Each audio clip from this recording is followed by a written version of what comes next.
बिस्मिल्लाहिर्रहमानिर्रहीम। आज के लेक्चर में हम पढ़ेंगे कि सुपरपोजिशन और इंटरफेरेंस जो है वेव्स में किसे कहते हैं, और सुपरपोजिशन जो है कौन से प्रिंसिपल को फॉलो करती है, या प्रिंसिपल ऑफ सुपरपोजिशन क्या है, ठीक है। और इंटरफेरेंस जो है कितनी टाइप्स की होती है, और इसमें फेज डिफरेंस की क्या हैसियत है, ये चीज़ें हम डिस्कस करेंगे। सो फर्स्ट ऑफ ऑल हम देखते हैं what is superposition. Superposition can be defined as the algebraic sum of the wave functions of individual waves to generate a resultant wave। ठीक है, ये इसको कहेंगे ये सुपरपोजिशन है। मसलन दो वेव्स हैं हमारे पास, ठीक है, वो ओवरलैप कर रही हैं और उनके जो एम्पलीट्यूड्स हैं वो ऐड अप हो रहे हैं। जब वो ऐड अप होंगे तो अल्टीमेटली एक रिजल्टेंट वेव बनेगी।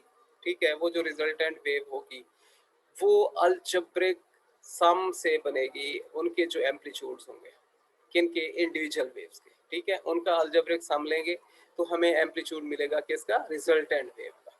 सो ये जो फिनोमिना होगा इसको कहेंगे ये सुपरपोजिशन है। ठीक है, अब हम कहते हैं कि ये जो एम्पलीट्यूड्स हैं या डिस्प्लेसमेंट्स हैं मीडियम पार्टिकल्स के फ्रॉम मीन पोजिशन, ठीक है, तो वो बेसिकली क्या है, वो वेक्टर क्वांटिटीज हैं। और जब किसी एक पॉइंट पे हम ओवरलैपिंग को कैलकुलेट कर रहे होते हैं या सुपरपोजिशन देख रहे होते हैं, तो हमें अल्टीमेटली वेक्टर जो है नोटेशन यूज करनी पड़ेगी। और वो जो वेक्टर नोटेशन है उसमें फिर क्या होगा कि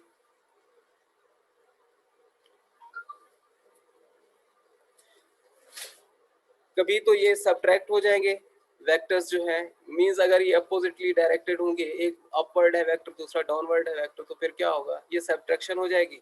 और अगर ये एक ही डायरेक्शन में है दोनों वेक्टर्स तो फिर एडिशन हो जाएगी। क्लियर बात।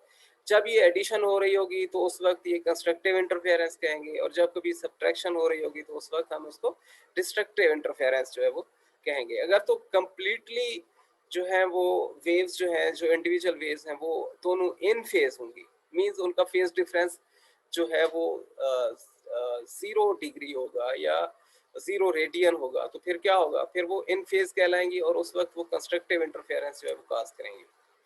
और अगर उनमें 180 डिग्री का फेज डिफरेंस है या पाई रेडियंस का फेज डिफरेंस है, तो फिर वो क्या करेंगी, वो कैंसल करेंगे एक दूसरे को। इसकी एक एग्जांपल जो है हम देख सकते हैं यहाँ पे एक डायग्राम में। ये हमारे पास डायग्राम है जिसमें हम सुपरपोजिशन को यहाँ पे जो है वो इलेबरेट कर सकते हैं।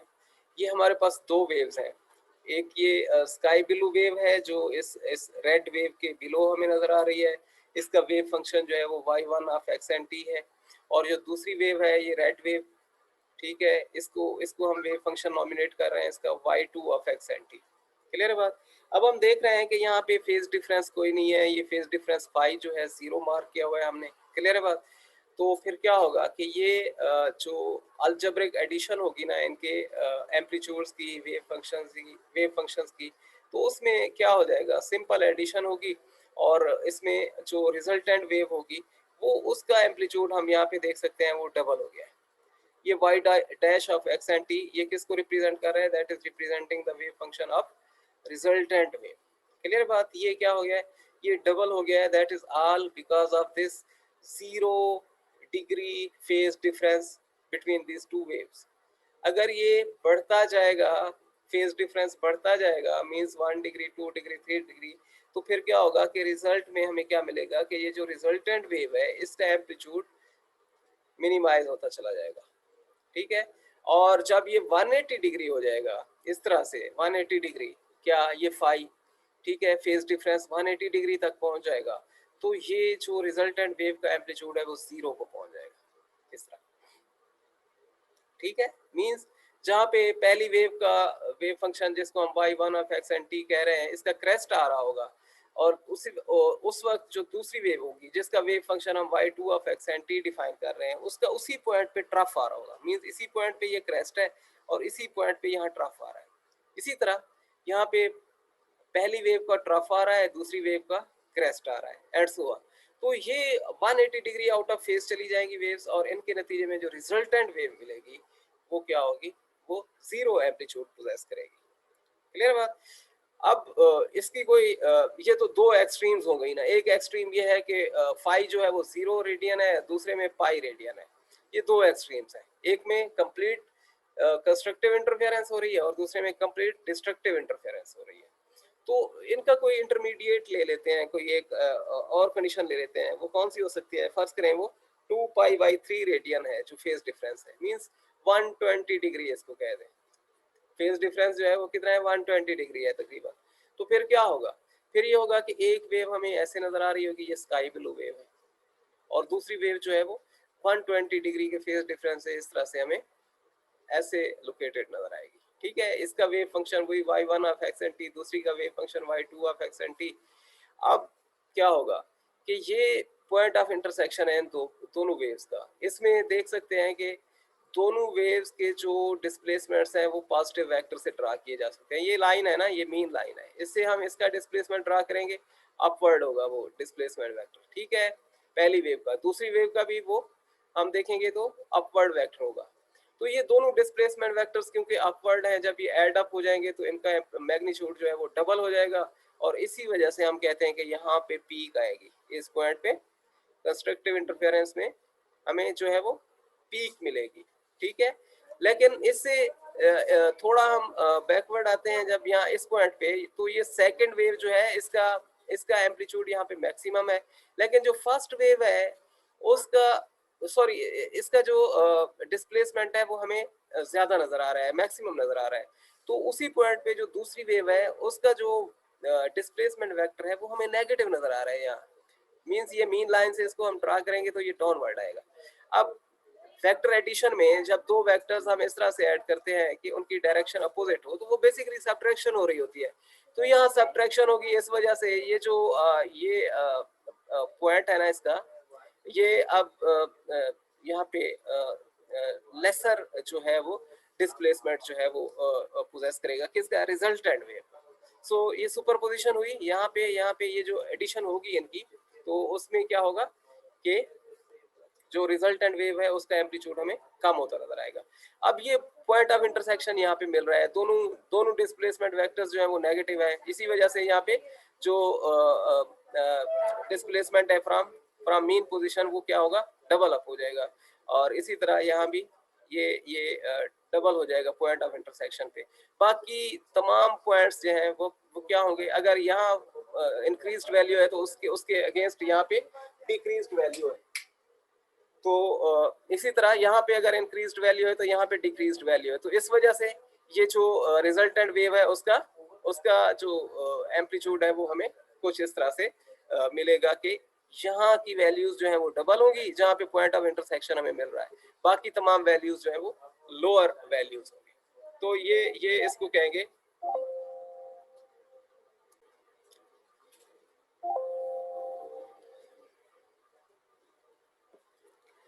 अच्छा, अभी अब हम आते हैं उसी फर्स्ट स्लाइड पे।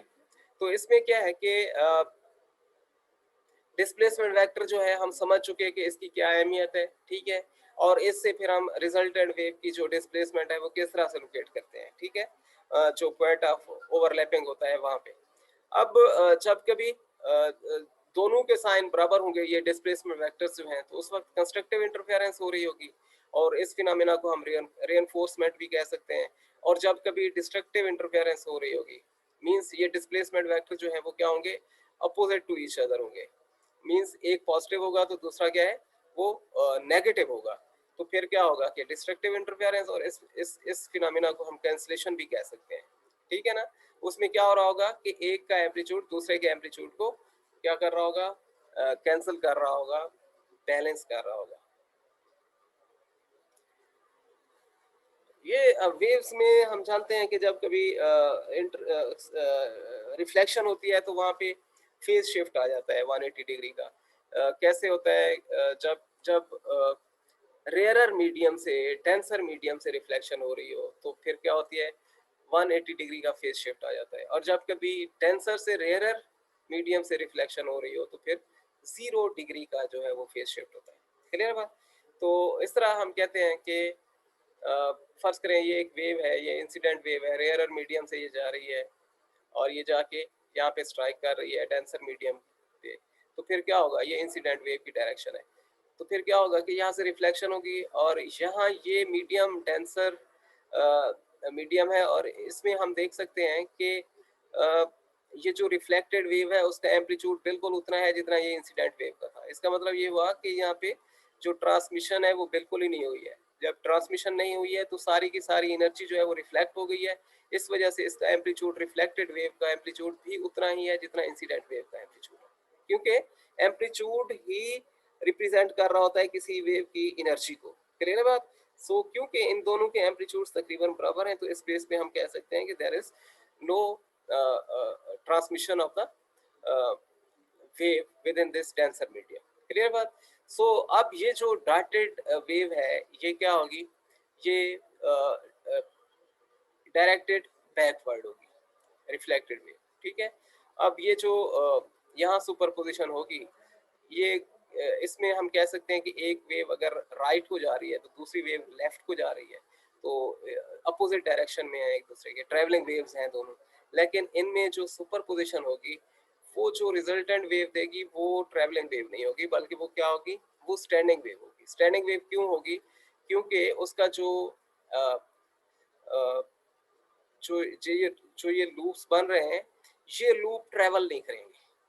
ठीक है, रिजल्टेंट वेव में ये लूप ट्रैवल करते नजर नहीं आएंगे, ये इसकी मीन पोजीशन फिक्स रहेगी। मींस इसकी मीन पोजीशन अगर ये है, यहाँ क्रेस्ट आ रहा है तो ये क्रेस्ट ही रहेगा इधर भी। ठीक है, तो इसी तरह ये लूप है, इसकी मीन पोजीशन फिक्स रहेगी यहाँ पे और यहाँ पे। ठीक है, ये लूप है, इसकी मीन पोजीशन फिक्स रहेगी। ठीक है, so no loop is going to shift its mean position along this line. So इस बेस पे हम कहेंगे एम्पलीट्यूड तो इसका फंक्शन ऑफ टाइम है। मींस ये कभी बढ़ जाता है, कभी जीरो हो जाता है, कभी मैक्सिमम हो जाता है, कभी जीरो हो जाता है। सो एम्पलीट्यूड क्योंकि फंक्शन ऑफ टाइम है, इस बेस पे इसको वेव कह रहे हैं। लेकिन क्योंकि इसका जो लूप की मीन पोजीशन है वो शिफ्ट नहीं हो रही है, तो इस बेस पे हम कहते हैं कि ये स्टेशनरी वेव है। इस बेस पे ये स्टेशनरी वेव है। कौन सी वेव? Resultant wave. क्लियर है बात? वो कहाँ से हासिल हुई? वो सुपरपोजिशन से हासिल हुई। ये जो दो अपोजिटली ट्रेवलिंग वेव्स हैं, एक वेव ये इंसिडेंट वेव है, दूसरी रिफ्लेक्टेड वेव है। क्लियर है बात? सो ये इस तरह की जब कभी कोई सिचुएशन हो जिसमें दो वेव्स हों, वो अपोजिटली जो है वो ट्रेवल कर रही हूँ, तो उनकी जो सुपरपोजिशन है वहां से ट्रेवलिंग वेव नहीं मिलेगी बल्कि एक स्टैंडिंग वेव मिलेगी। ये 180 डिग्री का फेज शिफ्ट आया है यहाँ रिफ्लेक्टेड पार्ट में। अब ये सुपरपोजिशन तो हम समझ गए। ये जो है किन किन वेव्स पे जो है वो सुपरपोजिशन का जो प्रिंसिपल है वो लागू होता है, ये हम डिस्कस करते हैं इस स्लाइड में। हम देख रहे हैं कि जो डेली लाइफ में हमारे पास जो वेव्स से हमें वास्ता पड़ता है, जैसे रेडियो वेव्स हैं, ये मुख्तलिफ फ्रीक्वेंसीज और मुख्तलिफ एम्पलीट्यूड्स की जो है मुख्तलिफ ब्रॉडकास्टर्स जो हैं वो इमिट कर रहे होते हैं। इसी तरह जो साउंड वेव्स हैं, अगर मुख्तलिफ म्यूजिकल इंस्ट्रूमेंट्स हमने ट्यून किए हुए हैं एक वक्त में, तो वो सारे के सारे क्या है, मुख्तलिफ साउंड वेव्स जो है वो एक वक्त में इंट्रोड्यूस कर रहे होते हैं। इसी तरह जो टेलीविजन पे आपको कलर लाइट जो है वो व्यू हो रही होती है, that is all because of the superposition of different wavelengths. ठीक है, तो यहाँ से ये सारे फिनोमिना जो नेचुरल फिनोमिना हैं या नॉन नेचुरल हैं, ठीक है, या हमारे आर्टिफिशियल फिनोमिना है, उसमें सब में हम कह सकते हैं कि जो वेव्स है ना, वेव्स की नेचर में है ये को एग्जिस्ट कर सकती है। ये क्या कर सकती है? को एग्जिस्ट कर सकती है। को एग्जिस्ट का क्या मतलब? ये है, मतलब ये है कि ये कभी भी कोई एक वेव दूसरी वेव के पैरामीटर्स को डिस्टर्ब नहीं करती है। मींस एक वेव कभी दूसरी वेव के एम्पलीट्यूड को चेंज नहीं करेगी, एक वेव कभी दूसरे वेव के फ्रीक्वेंसी को चेंज नहीं करेगी। हाँ, ये हो सकता है कि दोनों वेव्स में सुपरपोजिशन हो और उसके नतीजे में हमें एक रिजल्टेंट वेव मिले। ठीक है, अब वो रिजल्टेंट वेव, उसका एम्पलीट्यूड क्या होगा ये डिपेंड करेगा कि उन दो वेव्स के क्या कैरेक्टरिस्टिक्स हैं, उनमें फेज डिफरेंस कितना है। ठीक है, तो वो चीज़ें डिसाइड करेंगी जो एम्पलीट्यूड या वेव फंक्शन होगा रिजल्टेंट वेव का। क्लियर है बात? तो हम कह चुके कि जो दो इंडिविजुअल वेव्स हैं वो सुपरपोजिशंस में जस्ट ऐड अप होती हैं, और इसी को हम अलजेब्रिक एडिशन को प्रिंसिपल ऑफ सुपरपोजिशन कहते हैं। और प्रिंसिपल ऑफ सुपरपोजिशन कहाँ कहाँ वैलिड है? तमाम हार्मोनिक वेव्स पे ये वैलिड है। और जो भी हार्मोनिक वेव्स होती हैं वो ये लीनियर वेव इक्वेशन को फॉलो करती हैं। ये लीनियर वेव इक्वेशन हम पहले डिराइव कर चुके हैं। इसमें क्या था कि हमने देखा था कि जब हम कहते थे कि एक्सेलरेशन जो है that is directly proportional to the curvature of the medium. तो मीडियम पार्टिकल्स में अगर क्या है, कर्वेचर ज्यादा होगा तो वहाँ एक्सेलरेशन भी ज्यादा होगा। हमने स्ट्रिंग का केस लिया था और उसमें ट्रांसवर्स वेव्स की जो है वो ट्रांसमिशन देखी थी।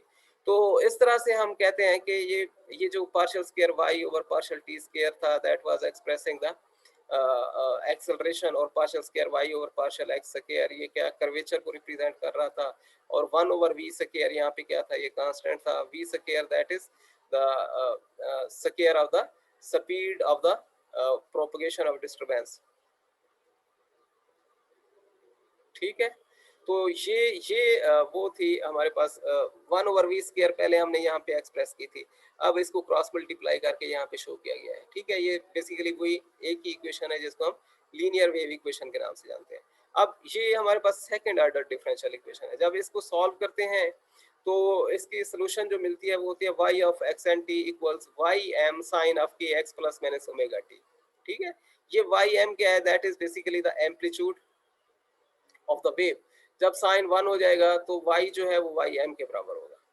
ठीक है, अब ये ट्रिग्नोमेट्रिक फंक्शन है, साइन फंक्शन है, ये as a function of time जो है इस डिस्प्लेसमेंट को एक्सप्रेस कर रहा है। ठीक है, जो मीडियम पार्टिकल्स का मीन पोजीशन से होगा। क्लियर है बात?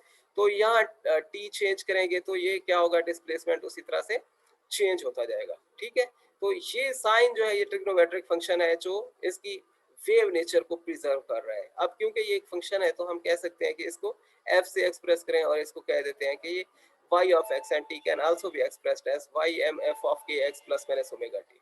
क्लियर बात? सो ये इस वेव का सॉल्यूशन मिला हमें। ठीक है, तो ये जो लीनियर वेव इक्वेशन है इसका सॉल्यूशन हमें इस तरह से मिला। और ये जो y dash of x and t equals y1 of x and t plus y2 of x and t, इस इक्वेशन में हम देख रहे हैं कि ये प्रिंसिपल ऑफ सुपरपोजिशन जो है वो एक्सप्रेस हो रहा है। यहाँ पे y1 of x and t जो है ये क्या है, ये वेव फंक्शन है एक फर्स्ट वेव का समझ लें।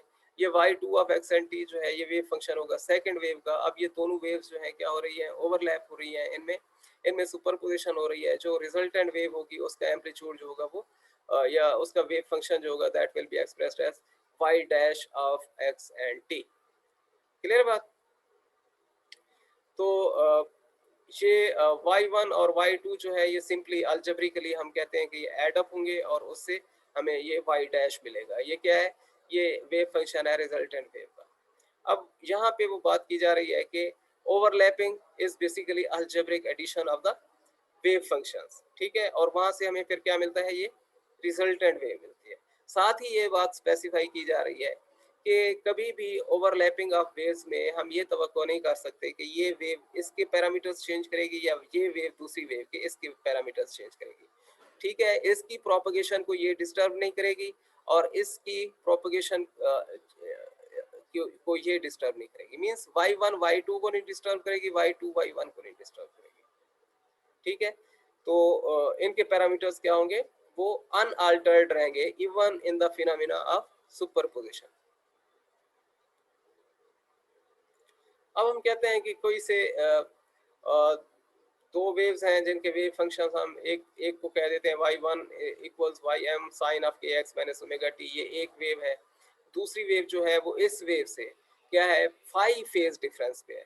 तो वो 5 फेज डिफरेंस हम कहाँ एक्सप्रेस करते हैं, उसके लिए हम लिखेंगे y2 of ym sine of kx minus omega t plus 5। अब ये 5 जो है ये वो फेज डिफरेंस है जो इस वेव में और इस दूसरी वेव में। अब जब ये 5 0 हो जाएगा तो y1 और y2 बराबर हो जाएंगे।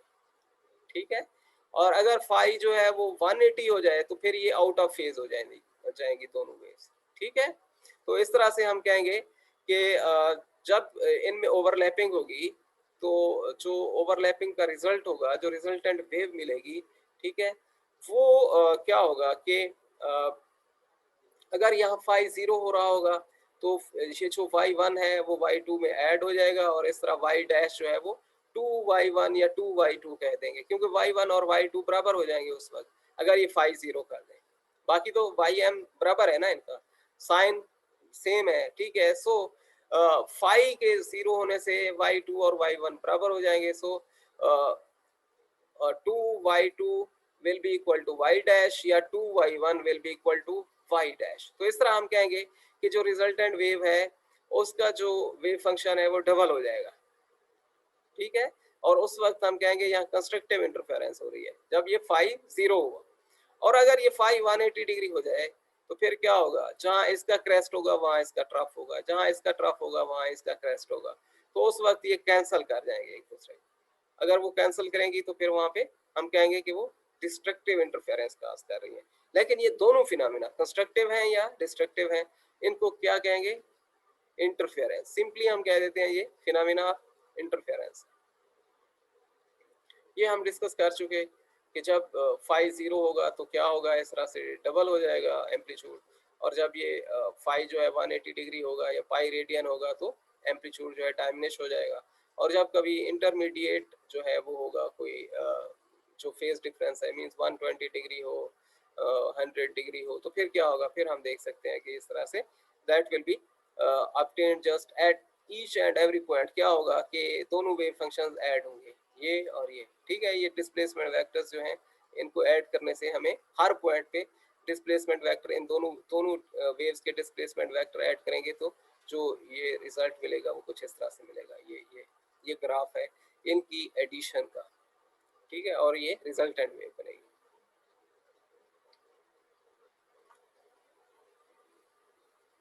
अब ये हमारे पास अगर y1 है इस तरह ym sine of K X minus omega T, ये पहली वेव हम ले रहे हैं। y2 जो है ये इस तरह से ले रहे हैं, y2 is ym sine of K X minus omega T plus y। तो इसका मैथमेटिक्स कैसे हम जो है वो लेके चलते हैं सुपरपोजिशन के लिए, तो वो देखते हैं। प्रिंसिपल ऑफ सुपरपोजिशन क्या कहता है, y डैश जो कि रिजल्टेंट वेव का वेव फंक्शन होगा, that will B obtained by algebraic sum of y1 and y2। अब y1 इसके बराबर है, y2 इसके बराबर है, ठीक है। तो ये वैल्यूज हम यहाँ प्लेस करते हैं इस इक्वेशन में, तो y1 ये आ जाएगा और y2 ये आ जाएगा, ठीक है। अब इनमें फेज डिफरेंस क्या है इन दो वेव्स में, phi is the phase difference in these two waves.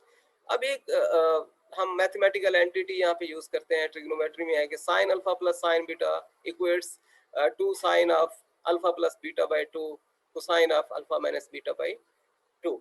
तो ये इसके बराबर होता है। अब हम कहते हैं कि अगर वाई एम यहाँ से कॉमन ले लें इन दोनों टर्म से, तो ये साइन अल्फा क्या हो जाएगा, के एक्स माइनस ओमेगा टी, और यहाँ क्या हो जाएगा साइन बीटा क्या हो जाएगा, के X minus omega T plus five. तो ये बनेगी जो एंटिटी होगी इसमें अल्फा प्लस बीटा की जो एंटिटी होगी उसमें जस्ट क्या रह जाएगा, सॉरी उसमें ये 2kx बनेगा माइनस 2 ओमेगा टी बनेगा प्लस 5 बनेगा। तो ये 2 जो है इसका kx का और ओमेगा टी का, वो ये बटे वाला 2 जो है यहाँ पे ये जो आ रहा है ये उससे कैंसिल हो जाएगा। और 5 का जो न्यूमरेटर है उसमें क्योंकि 2 नहीं है, इसके कोफिशिएंट में 1 है, तो ये यहाँ पे 2 जो है डिनोमिनेटर में रह जाएगा, ठीक है। इस तरह कोसाइन में क्या होगा, के एक्स माइनस ओमेगा टी जो है वो इस के एक्स माइनस ओमेगा टी से कैंसिल हो जाएगा और 5/2 रह जाएगा यहाँ, ठीक है। अब ये जो रिजल्टेंट वेव मिली हमें, that will be y dash of x and t equals 2/m cosine of 5/2 sine of K X minus omega T plus 5/2। Clear है बात। अब हम कहते हैं कि ये वो पार्ट है इस इक्वेशन का जो टाइम पे डिपेंड नहीं कर रहा, जो टाइम पे डिपेंड नहीं कर रहा, ठीक है। और ये वो पार्ट है जो टाइम डिपेंडेंट है। इसमें हम देखते हैं t की वैल्यू चेंज करें तो साइन की वैल्यू चेंज हो जाएगी। सो ये वेव पार्ट कहलाएगा, ये वेव पार्ट कहलाएगा। और ये क्या हो जाएगा, ये एम्पलीट्यूड कहलाएगा, कांस्टेंट वैल्यू ये, ठीक है। तो इसको कहेंगे ये क्या है, वेव पार्ट है। और यह फाई क्या है, this is the phase shift, phi is the phase shift. तो यहाँ पे फाई जब हम करते हैं कितना रखें, 0 रखें तो cos 1 हो जाएगा, ठीक है, cos 1 हो जाएगा और एम्पलीट्यूड जो है वो मैक्सिमम हो जाएगा। और जब यहाँ हम कहते हैं कि फाई जो है वो पाई रख दें, मीन्स 180 डिग्री का फेज शिफ्ट ले आए, तो cos उस वक्त 0 हो जाएगा, मीन्स डिस्ट्रक्टिव इंटरफेरेंस होगी। फाई 0 रखें तो amplitude maximum, constructive interference phi अगर पाई रख दें तो पाई बाई 2 जो है वो 90 डिग्री हो जाएगा और कोसाइन 90 डिग्री जो है वो 0 होता है। सो उस वक्त डिस्ट्रक्टिव इंटरफेरेंस हो जाएगी। तो जो फाई यहाँ रखेंगे वही फाई यहाँ पे आएगा। तो इस तरह ये पार्ट जो है वेव पार्ट होगा और ये पार्ट जो है वो एम्पलीट्यूड पार्ट होगा। उसी चीज को यहाँ एक्सप्रेस कर रहे हैं, y dash of x and t equals to Y M cosine of 5/2 sine of K X minus omega t plus 5/2। यहाँ ये कहा जा रहा है कि जब कोई सी दो वेव्स जो कि हमारे पास इंडिविजुअल वेव्स थी, ये y1 और y2, ये जब कभी साइन वेव्स होंगी और ट्रेवलिंग वेव्स होंगी और एक ही डायरेक्शन में जा रही होंगी, ठीक है, तो फिर क्या होगा कि वो जो रिजल्टेंट वेव देंगी, ये रिजल्टेंट वेव का वेव फंक्शन है और ये रिजल्टेंट वेव मिल रही है हमें, ये उसका एम्पलीट्यूड है, ये उसका वेव वेव बिहेवियर है, ठीक है, जो कि टाइम का फंक्शन है। तो ये क्या होगा, ये ट्रेवलिंग वेव मिलेगी, ये जो रिजल्टेंट वेव होगी that will also be a travelling wave. ये कब, जब दोनों जो हमारी इंडिविजुअल वेव्स हैं वो एक ही डायरेक्शन में प्रोपेगेट कर रही होंगी, तो रिजल्टेंट वेव जो होगी वो ट्रेवलिंग वेव मिलेगी, ठीक है। तो यहाँ पे वो कह रहा है कि जब फाई जो है वो 0 डिग्री होगा तो उस वक्त कंस्ट्रक्टिव इंटरफेरेंस होगी और कोसाइन जो है वो वहाँ पे 1 प्रोड्यूस करेगा। और जब यहाँ फाई जो है वो पाई रेडियन होगा, ठीक है, तो फिर क्या होगा, या 90 डिग्री होगा, ये टोटल जो है 90 डिग्री बन जाएगा ना, पाई/2 जब बनेगा तो, ठीक है, तो 90 डिग्री होगा, तो उस वक्त कोसाइन जो है क्या क्या देगा, 0 देगा और उस वक्त डिस्ट्रक्टिव इंटरफेरेंस हो रही है, ठीक है। जब कंस्ट्रक्टिव इंटरफेरेंस हो रही होती है तो ये जो है एम्पलीट्यूड वो डबल हो जाता है, ठीक है, 2 के बराबर हो जाता है। और जब डिस्ट्रक्टिव इंटरफेरेंस हो रही होती है तो कंप्लीट कैंसलेशन होगी और वहाँ पे रिजल्टेंट वेव का जो एम्पलीट्यूड होगा वो 0 हो जाएगा, ठीक है। अब हमने यहाँ से देखा कि किस तरह से फाई जो है वो इंटरफेरेंस का रिजल्ट जो है वो डिसाइड कर रहा है, ठीक है। फाई पे डिपेंड करता है कि रिजल्टेंट वेव का एम्पलीट्यूड जो है वो क्या होना चाहिए, ठीक है, फेज डिफरेंस जो है वो डिसाइड कर रहा है।